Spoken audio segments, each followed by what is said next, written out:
ഇന്നത്തെ പുതിയൊരു വീഡിയോയിലേക്ക് എല്ലാവർക്കും സ്വാഗതം.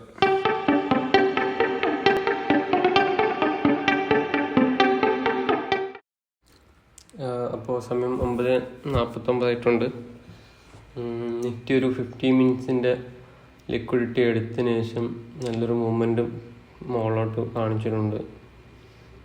ഇവിടെ ഒരു ഇൻവെസ്റ്റ്മെൻറ്റ് ക്രിയേറ്റ് ആയിട്ടാണ് പോയത്. ആ ഇൻവെസ്റ്റ്മെൻറ്റിലേക്ക് തിരിച്ചു വരാണെങ്കിൽ നമുക്കൊരു എൻട്രിയും കൂടി നോക്കാം, പ്ലാൻ ചെയ്യാം. നോക്കട്ടെ, തിരിച്ചു വരുവാണെങ്കിൽ നമുക്ക് അവിടെ നിന്ന് ഒരു എൻട്രി എടുക്കാം. ബാങ്ക് നിഫ്റ്റിയും സെയിം ആണ്. ഒരു 5 മിനിറ്റ്സ് ലിക്വിഡിറ്റി എടുത്തതിന് ശേഷം ബാങ്ക് നിഫ്റ്റി മുകളിലോട്ട് പോയിട്ടുണ്ട്. ബാങ്ക് നിഫ്റ്റി ഈ ഒരു ലെവലിലോട്ട് ഇവിടുന്ന് ഈ ഒരു ലെവലിലോട്ട് തിരിച്ചു വരുവാണെങ്കിൽ നമുക്ക് അവിടെ നിന്ന് ഒരു എൻട്രി പ്ലാൻ ചെയ്യാം. നോക്കാം, ആദ്യം വരുന്ന ഏതാണോ അതിലേക്ക് എൻട്രി പ്ലാൻ ചെയ്യാം. എൻട്രി വരുവാണെങ്കിൽ നമുക്ക് നോക്കാം. പ്രീമിയം നിഫ്റ്റി ഇവിടുന്ന് 75 - 105 വരെയൊക്കെ അടിച്ചു കയറി പോയിട്ടുണ്ട്. തിരിച്ചു വന്നാലും നല്ലൊരു മൂവ്മെൻറ്റിനുള്ള സാധ്യത കാണുന്നുണ്ട്. എന്തായാലും നോക്കാം, എൻട്രി കിട്ടുവാണെങ്കിൽ ഞാൻ അപ്ഡേറ്റ് ചെയ്യാം.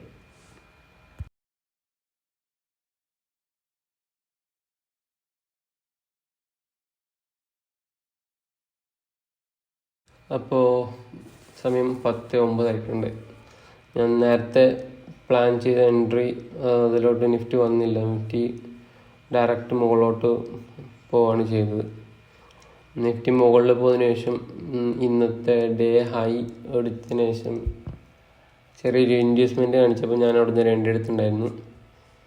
അത് ഒരു 5 points ഒക്കെ പ്രോഫിറ്റ് വന്നതിന് ശേഷം തിരിച്ചു പോയി SL അടിച്ചു. നിഫ്റ്റി എന്നിട്ട് മുകളിലോട്ട് തന്നെയാണ് ഒരു മൂവ്മെൻറ്റ് കാണിക്കുന്നത്. ബാങ്ക് നിഫ്റ്റിയും ഒരു അപ്പ് മൂവ്മെൻറ്റ് തന്നെയാണ് കാണിക്കുന്നത്.